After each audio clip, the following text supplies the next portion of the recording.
Assalamualaikum, salam sejahtera dan selamat kembali semula ke channel Abang. Terima kasih sangat-sangat sudi nak dengarkan cerita yang Abang nak sampaikan hari ini.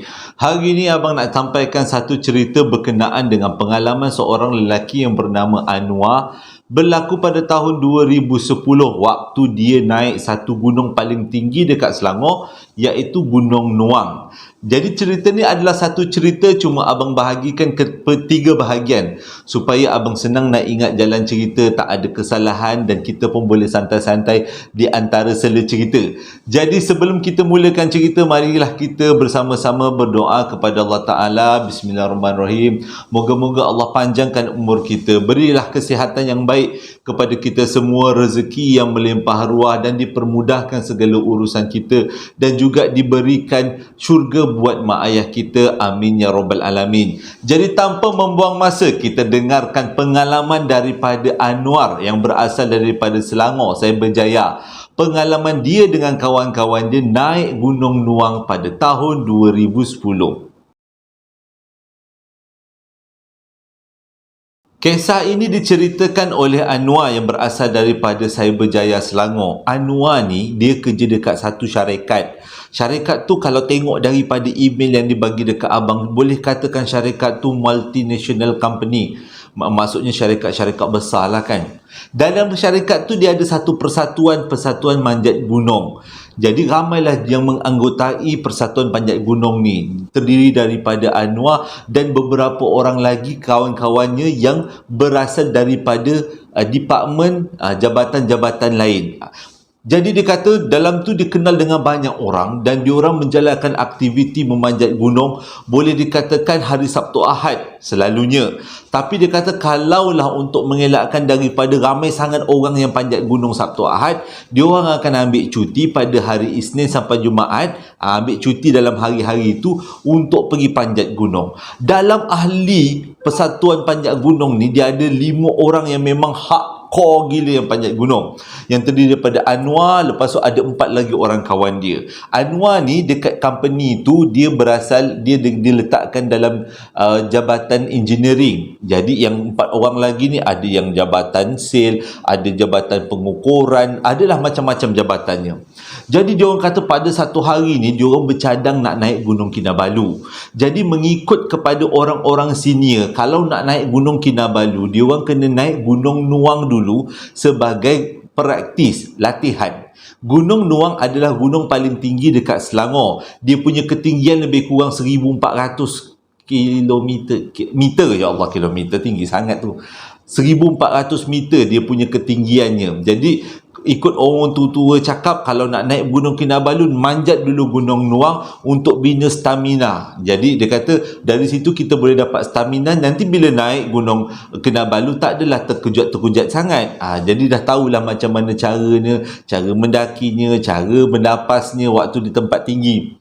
Jadi dia kata selepas berbincang-bincang, Anwar dengan kawan-kawan dia ni pun plan lah, apa kata kita panjat Gunung Nuang pada hari-hari bekerja. Jadi untuk mengelakkan ramai sangat yang panjat gunung, jadi diorang pun mohonlah cuti. Jadi diorang bercadang nak panjat Gunung Nuang pada hari Khamis, Jumaat dan Sabtu diorang akan turun balik. Jadi dia kata pada hari Khamis tu diorang pun berkumpul lah ramai-ramai dekat tempat yang dijanjikan. Tapi nak jadi cerita, pada asalnya dia punya planning dia nak panjat Gunung Nuang tu awal lebih-lebih kurang pukul 11, pukul 12 tengah hari macam tu. Tapi disebabkan di antara 5 orang ni ada seorang ni ada masalah dengan urusan visa, sebab dia urusan pasport, sebab dia nak pergi ke Jepun pada hari Isninnya.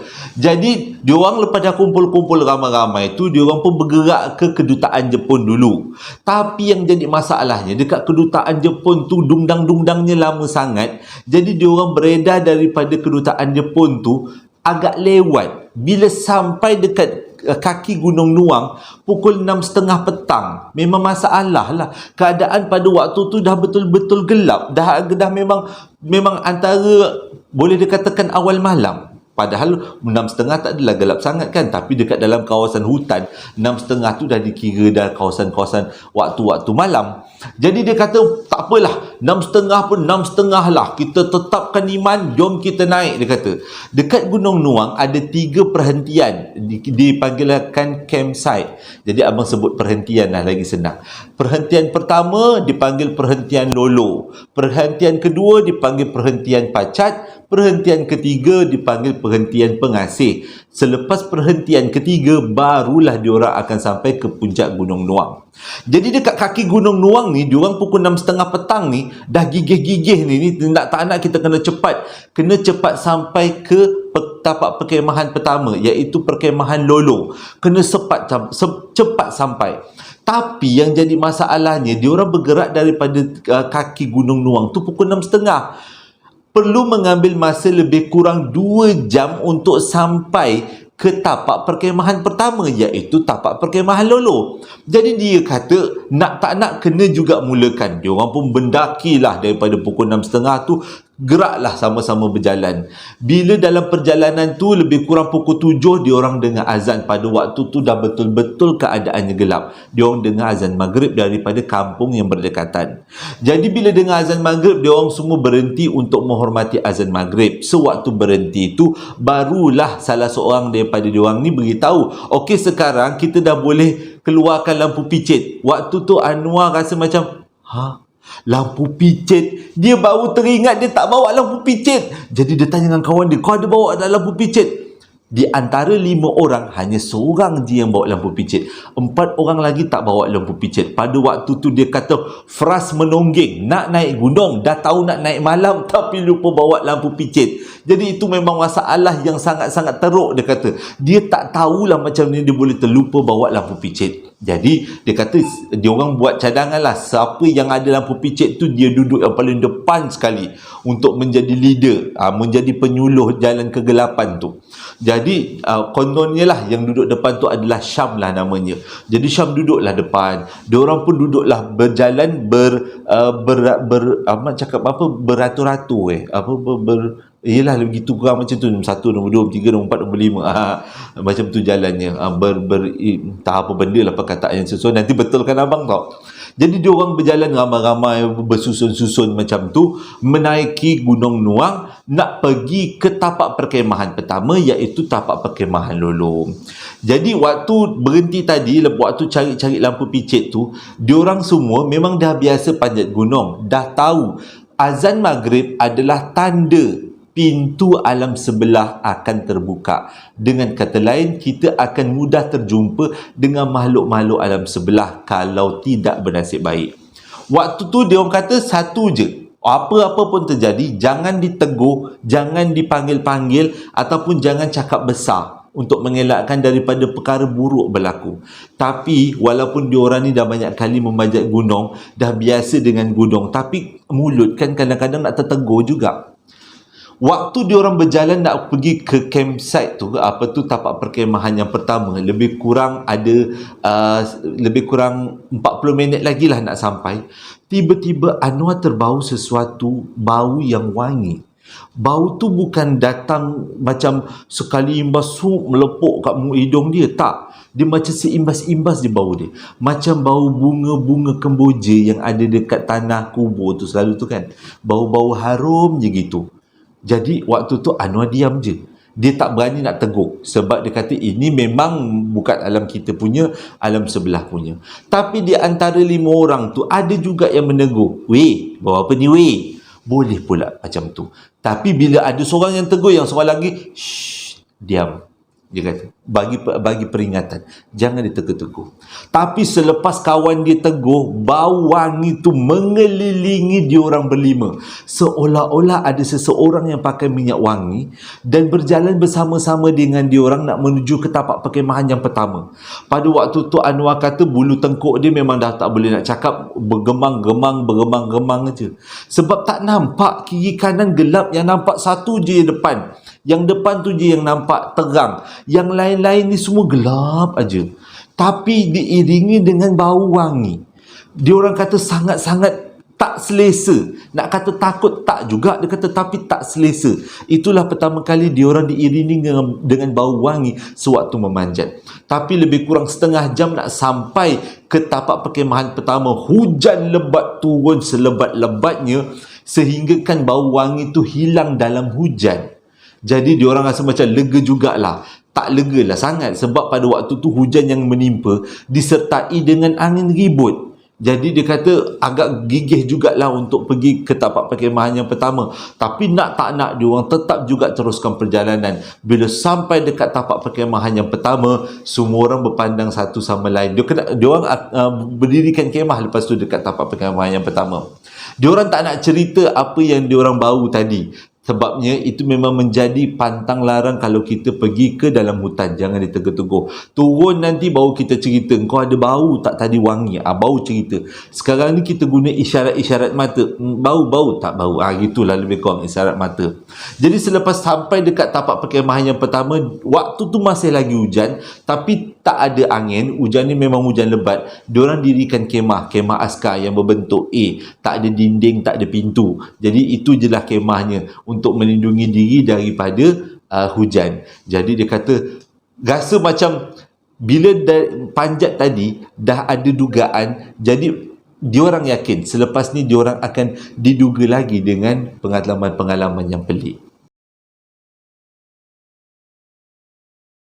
Dirikan kemah bukanlah satu masalah yang besar bagi orang-orang yang dah biasa panjat gunung. Jadi taklah terlalu makan masa yang lama sangat untuk dirikan kemah. Habis dirikan kemah, waktu tu hujan dah mula reda, dah mula berhenti, diorang pun mulakanlah aktiviti memasak. Jadi diorang masaklah 5 orang beramai-ramai bersama-sama. Masih lagi tak cerita tentang bau yang diorang dapat yang menemani perjalanan diorang tadi sepanjang perjalanan nak ke tapak perkemahan yang pertama. Tak cerita.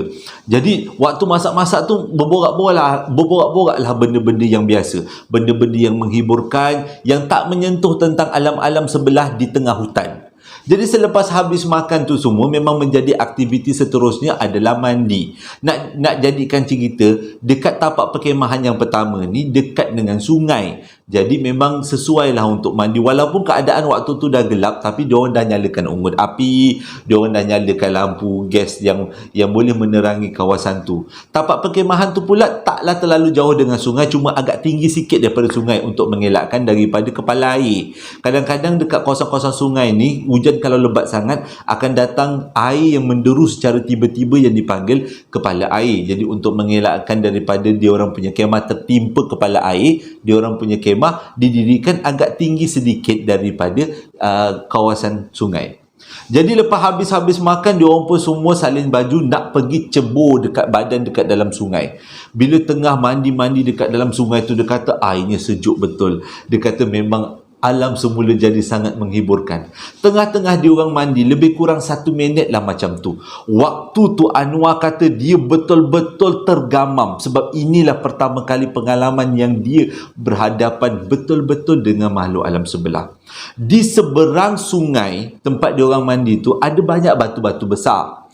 Di atas batu yang paling besar, Anwar nampak ada seorang perempuan dengan rambutnya yang panjang mencecah ke air, berbaju putih lusuh, menyangkung, pandang diorang mandi.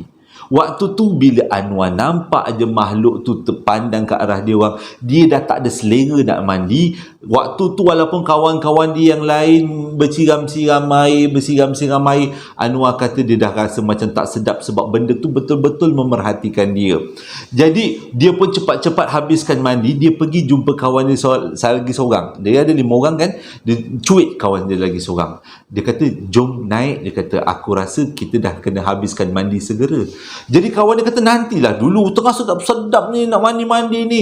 Dia cuit lagi kawan dia, jom naik. Dia kata aku tak selesa kat sini, cepat naik. Kawan dia kata nantilah dulu, ini baru 1 minit mandi, nikmatilah alam semula jadi, air terjun macam air sungai macam ni punya cantik. Waktu tu Anwar kata dia tak ada ikhtiar lain, dia pergi kat kawan dia, dia cubit perut kawan dia. Bila dah cubit barulah kawan dia bawa, ni apa ni, main cubit-cubit ni. Lepas tu Anwar tunjuk dekat batu menghala ke seberang sungai. Waktu kawan dia tengok dekat batu dekat seberang sungai tu, nampak perempuan tengah menyangkung, rambutnya panjang sampai ke sungai. Terus dia tak cakap banyak, dia yang terus naik. Lah Anwar pula, la ilaha illallah, dia pula yang naik. Dah kita ni macam mana? Jadi tinggal yang naik seorang, dah tinggal 4 orang. Anwar dan 3 orang kawan dia yang lain. Jadi Anwar pun pergilah dekat kawan dia yang seterusnya. Dia beritahu, jom naik. Dia kata, mula-mula kawan dia tak nak, mengelak-mengelak nak naik sebab sedap sangat mandi air sejuk di tengah sungai ni. Tapi dia kata, jom naik ni, kau member kita seorang dah naik tu, dia ada yang tak kena tu, cakap macam tu. Jadi dalam keadaan yang merengus-rengus, kawan-kawan dia 3 orang ni pun naiklah ke atas. Bila naik ke atas, marahlah dia orang, mahu mandi sekejap ni, tak kalau dah naik, kenapalah sekejap sangat mandi. Waktu tu Anwar dan juga seorang lagi kawan dia yang nampak tu tak nak buka mulut sebab tak nak bagi kawan-kawan dia yang lain takut. Cumanya Anwar bagi alasan, air sejuk sangat, tak elok untuk kita sebagai lelaki mandi air sejuk sangat. Takut nanti ada yang merosak, dia kata, urat-urat badan. Jadi kawan dia kata, aku tak pernah dengar pun macam tu. Aku dengar orang kata mandi sejuk lagi bagus. Tak boleh. Kau jangan pergi balik semula ke sungai tu. Habislah kat sini. Tak payah mandi lagi. Jomlah kita tidur. Kita siap-siap, solat-solat, kita tidur. Jadi yang nampak malam tu hanya 2 orang, iaitu Anwar dan seorang lagi kawan dia. Yang 3 lagi tu tak nampak. Tapi akhirnya yang ketiga-tiga tu diberitahulah yang diorang tu nampak makhluk atas batu tu bila turun dekat bawah, turun dekat kaki gunung, dah habis mendaki. Jadi malam tu pun diorang akhiri dengan tidur beramai-ramai.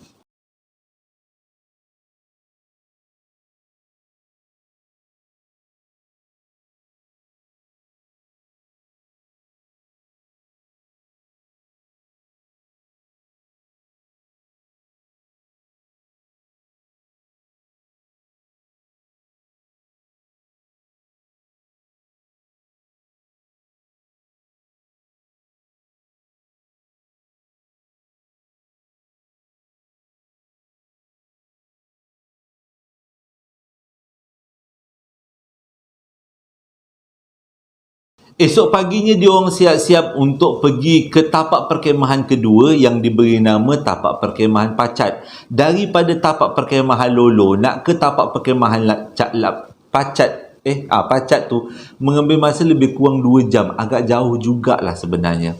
Tapi di waktu perjalanan tu tak adalah apa-apa yang menakutkan. Diorang pun berjalan dalam keadaan yang santai sebab pada waktu tu pagi lagi. Sampai dekat tapak perkemahan Pacat, diorang relax kejap dan diorang isi tenaga dengan minum Milo bungkus, minum air semua, dan diorang teruskan perjalanan dekat untuk pergi ke tapak perkemahan ketiga. Okey, kat sini yang abang nak terangkan. Dekat Gunung Nuang, dia ada dipanggil Puncak Tipu. Kenapa dipanggil Puncak Tipu? Sebabnya daripada tapak perkemahan 2 untuk naik ke tapak perkemahan yang ketiga, diorang akan sampai 2 cabang sempang. Sempang ke kanan adalah sempang ke tapak perkemahan yang ketiga. Tapi sempang ke kiri adalah sempang nak naik ke puncak sebenar Gunung Nuang. Jadi diorang sebelum pergi bergerak daripada tapak perkemahan Pacat, diorang dah planning, kita tak akan pergi ke tapak perkemahan Pengasih, iaitu tapak perkemahan yang ketiga. Tak nak pergi kat situ sebab nanti makan masa, lambat. Diorang terus nak naik ke puncak Gunung Nuang yang sebenar.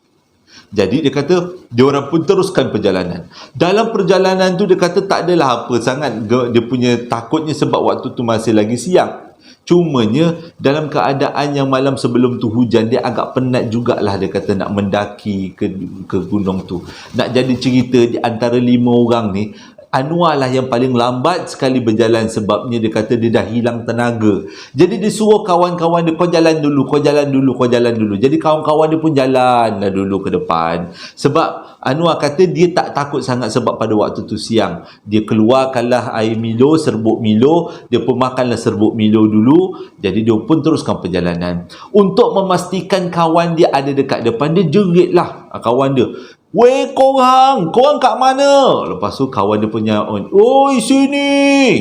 Waktu kawan dia nyaut, yang menjadi Anwar tu pelik. Dia kata pelik sewaktu tu sebabnya kawan-kawan dia menyahut ke kanan, iaitu ke puncak pengasih. Dia kan tadi planningnya tak nak pergi puncak pengasih, nak pergi ke puncak Nuang, puncak kiri. Tapi suara yang menyahut tu menghala ke kanan. Waktu tu dalam hati kata Anwar, tadi kata budak-budak ni kata tak nak naik ke puncak pengasih, nak pergi ke puncak Nuang. Kenapa pula pergi puncak pengasih? Dalam hati ni merokot-rokot ni, bersoal-soal dengan hati. Tapi teruskan juga perjalanan. Bila dah nak sampai dekat dengan sempang 3 tu, maksudnya dah sempang nak ke kanan ke puncak pengasih, kiri nak ke puncak Nuang, dia panggil lagi, "Woi, korang kat mana?" Lepas tu kawan dia cakap, "Sini, kami di sini," iaitu ke kawasan belah kanan. Jadi Anwar pun tak apa berlengah-lengah lagi, dia pun pergilah masuk ke sempang kanan. Dia ingat kawan-kawan dia semua ada kat sempang kanan. Waktu dia tengah berjalan ke sempang kanan tu, nak ke puncak pengasih, iaitu tapak perkemahan ketiga, tiba-tiba dia dengar suara kawan dia daripada belakang dia, "Hoi Sengal!" Tak ada Sengal, abang lakon dan over pula. "Hoi Anwar, kau ke mana tu?" Jadi Anwar macam, tadi kawan dia dekat depan, pula ada suara kawan dia dekat belakang. Dia pun toleh lah. Bila dia toleh, dia nampak kawan dia tengah berlari ke arah dia. Kawan dia sampai dekat dia je, kawan dia sepuk belakang dia. "Kau nak ke mana? Itu tapak perkemahan ketiga. Kan kita cakap kita nak pergi ke puncak Nuang, bukan tapak perkemahan yang ketiga." Lepas tu Anwar cakap, "Tadi aku panggil, aku dengar suara korang dekat ngala-ngala ke puncak pengasih, bukan ngala ke puncak Nuang." Dia kata, "Engkau je yang keliru," kata kawan dia. "Engkau yang suka berangan tengah-tengah hari ni. Dah, jom ikut." Jadi waktu tu Anwar macam, lagi waktu tu tak tahu yang mana betul, sama ada kawan dia yang panggil ni, yang datang ni adalah yang betul, ataupun kawan dia yang dekat depan tu yang betul. Tapi dia kata disebabkan kawan dia kata yang dia jalan ke jalan yang salah, dia pun ikutlah kawan dia. Pergilah dia orang ke puncak Nuang. Bila sampailah dekat sempang 3 ke puncak Nuang tu, dia orang Anwar pun jumpalah dengan kawan-kawan dia yang lain. Memang betul lah ini semua adalah kawan-kawan dia. Dia pun mendakilah ke puncak Nuang. Tapi dia kata bila sampai dekat puncak Nuang tu, barulah dia orang semua buka cerita apa yang dia orang alami sepanjang perjalanan pergi ke naik puncak Gunung Nuang tu. Mujurlah Anwar kata kawan dia sempat selamatkan dia. Kalaulah dia terus ikut menghala ke puncak pengasih, berpandukan kepada suara yang dia dengar, mungkin dia kata dia dah tak ke mana-mana, mungkin dah tersesat dalam hutan. Jadi Alhamdulillah, dan diorang pun cukup 3 hari 2 malam, hari Sabtu pun diorang pun turunlah ke kaki gunung. Tapi dia kata sepanjang dia pergi manjat Gunung Nuang, itulah kali pertama dan kali terakhir dia kacau, dia dengan kawan-kawan dia diganggu dengan sesuatu daripada makhluk alam sebelah. Mujurlah dia kata. Yang penting dia kata setiap kali dia pesan pada abang lah, abang tengok dia pesan pada abang, tapi pesanan tu macam tak berapa bagus sangat, sebabnya abang memang tak panjat gunung. Jadi abang pesanlah pada yang lain, bila kita pergi ke kawasan gunung adalah antara tempat makhluk alam sebelah suka duduk selain daripada laut. Gunung, laut, gaung abang pernah dengar, pokok besar abang pernah dengar juga. Jadi kalau kita pergi ke kawasan-kawasan hutan ni, kalau boleh janganlah kita pergi senonong-senonong macam tu je. Carilah orang yang memang betul-betul pakar manjat-manjat gunung, yang biasa dengan hutan, jadi untuk mengelakkan daripada perkara buruk berlaku di kemudian hari.